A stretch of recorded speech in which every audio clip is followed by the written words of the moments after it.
Alright, so, shada what's happening, folks? I'm at a Home Depot on the side of Bourbon Street. Alright, so I want to talk to you guys about this certain bass, and the certain bass is this bass. Alright, this is a Fender P bass. Alright, now this particular one is a Mexi bass, but it's got a certain color, and the certain color of the bass is called Antigua. Antigua. Alright, some people call it pea green or puke green. You can call it what you want. It took me years to get this bass. Now this is a Mexi bass, and I want American jazz and American P, but I'm loving this P so much. I don't need American P. I just want American jazz the same color. I love this color. It's unique. It's eye-catching. You don't see a lot of it. The guy from the Commodores turned me on to this color. He was the only one I know that actually played this color. It's called Antigua. There are other bass players out there that was playing Antigua. I think, if I'm not mistaken, the guy from LTD was playing one. I'm not sure. I'm just saying. But I do know the Commodore's bass player definitely played one of these. I got one because I just love the whole vibe of the bass. It just has that color, it has that tint, it has that uniqueness in it. This one is like I said, it's a Mexican P. You know, it's a stock P. I did a couple things to it. I put a new bridge on it, and that was it. Look, that was a couple things. I'm carrying it through the Home Depot, so she looks absolutely beautiful. You know, and I trimmed it with gold. You know, gold and black. So, but my whole take is, I wanted a P bass with nothing in it. This one has DiMaggio's. I did put DiMaggio's in it. I think it came with Duncan's, and the Duncan sounded amazing. Don't get me twisted. It sounded amazing. It just wasn't my ear. Duncan's, the old Seymour Duncans are good, but the old DiMaggio's, let me tell you something. When you got an old DiMaggio, you got texture. Alright, so we're gonna start with the bass. I'm gonna turn it down because I think she's a little loud. Pull it back a little.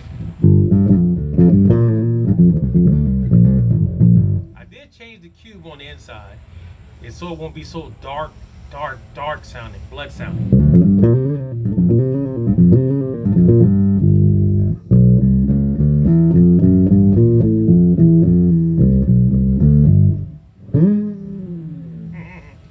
And with a P, it's like people say, well, you're only gonna get 2 sounds out of the bass. It's like, okay, I get that, 2 sounds. But to me, I can pull more than 2 if I sit here and work with it. It's all about the fingers, baby. There's my texture right there. There's my sound right there.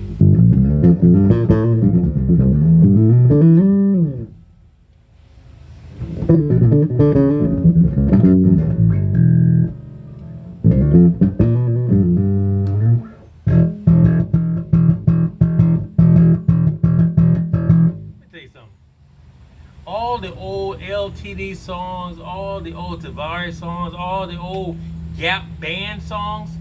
I'm not saying they were done with a Antigua bass, but they were done with a P bass. Louis Johnson, in case people, they know him for that music, man, but Louis Johnson played a P bass majority of the time, and he sounded amazing. There are many other bass players out there that play P basses. I love P basses myself. I just think they have that unique bass sound. It does what it's supposed to do every time you pick it, you put it in your hand.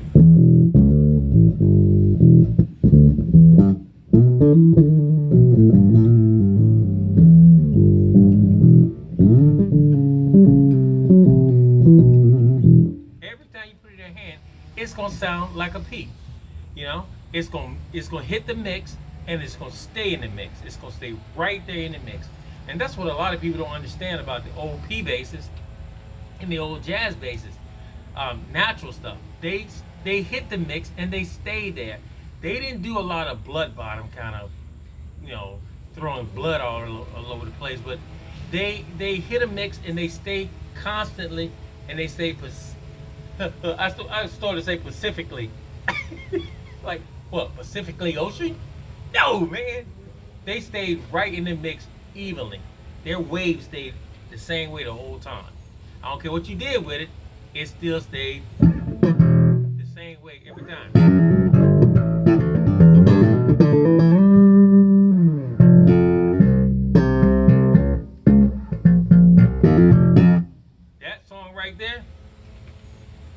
That song right there made that P bass that brother was playing, Freddie Washington.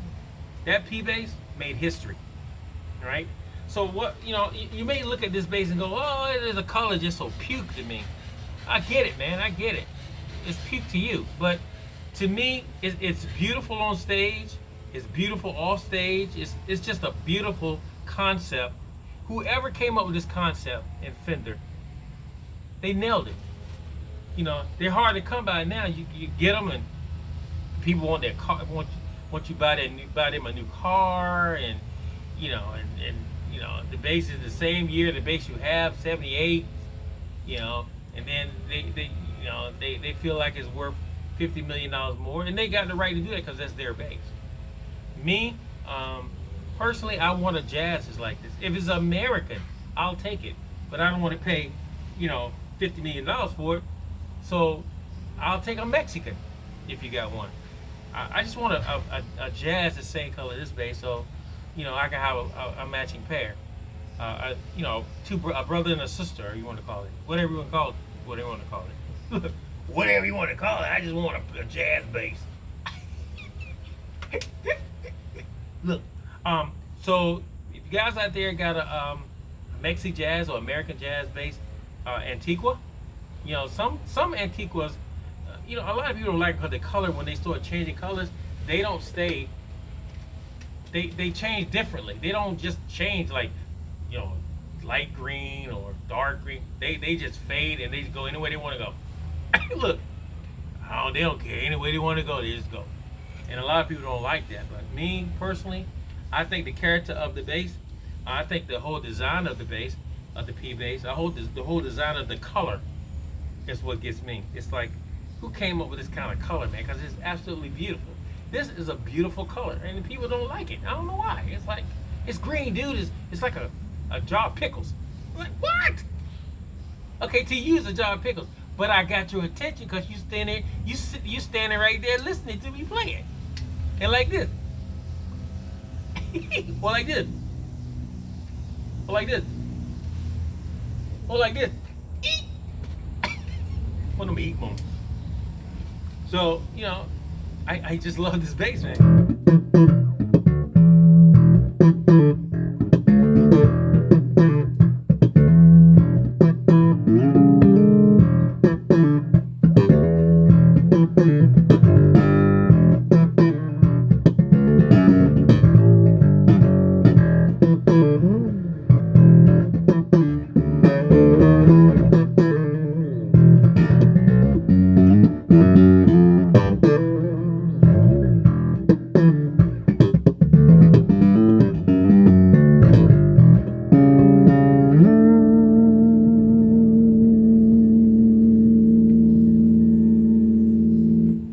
So let me say a couple things about my amp and stuff like that in case you guys are looking at it. This is a BBC cab. Brother from out of Virginia is making this cab, and it has two 12s in it, and one 12 is tilt down and one 12 is tilt up with a horn. And he's an incredible maker, so I got a lot of his cabs because that's what I like. And now let's talk about this German-made Harley Benton. Now, when I buy stuff for like $249, $245, $300, I want to see if it's gonna work. And so what I do, it's been hot out here today. It's like 90-something degrees today. I had it sitting out here in the heat. I had it on. I had it running. it's a little warm, and I never turn it off. And my thing is, for that kind of money, people want to know, is this thing gonna hold up? So far, it's holding up. This is about the third, fourth time that I played it, and I'm still impressed for $249. I'm telling you right now, they could send me, if they had 1,000 watt or 1,200 watt or 2,000 watt, I would definitely get one of those too. And their basses are good. You know, Harley Benton is a very, very cool company out of Germany. I'm loving it, man. It's like, this is the real deal. Okay, enough of that. Let's get back to my girl. All right, this one has a little bit slimmer neck than a regular P, but it's a P. You know, it feels like a P. The neck is glossed, and it's just, I don't know, man. It's just, I don't know what to tell you. It's just a beautiful bass. A lot of complaints were about the pick guard cracking. It does that. All right, I don't know why. I can't tell you why. Maybe because it want to crack. I don't know.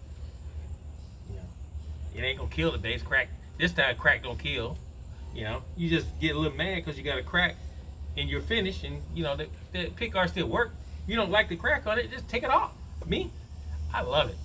It's got war paint. You got war paint, girl. I love war paint. So, like I said, I put this is a hip shot bridge. I changed the bridge. I put a hip shot bridge on it. They gave me a little bit more definition, a little bit more sustain. Like I said, I changed to put the DiMaggios in it, and they are from the 70s/80s. I put those in, and that's basically all I did to this bass. And do I take it on the gig?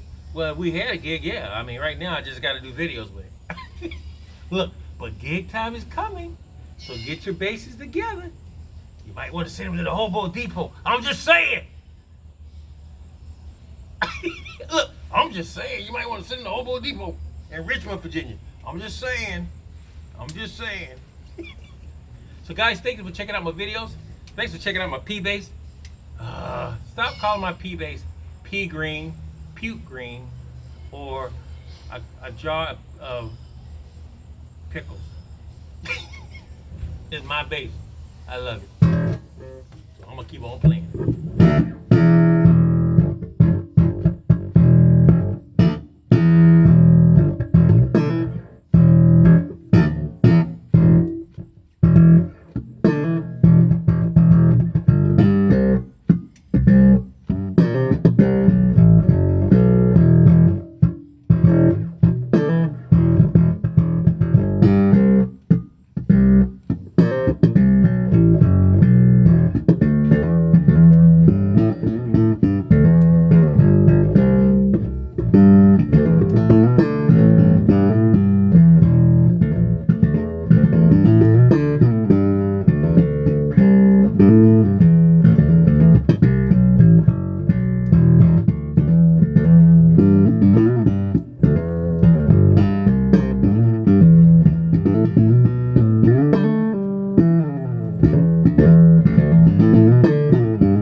Shadakaka. Please subscribe and tell others.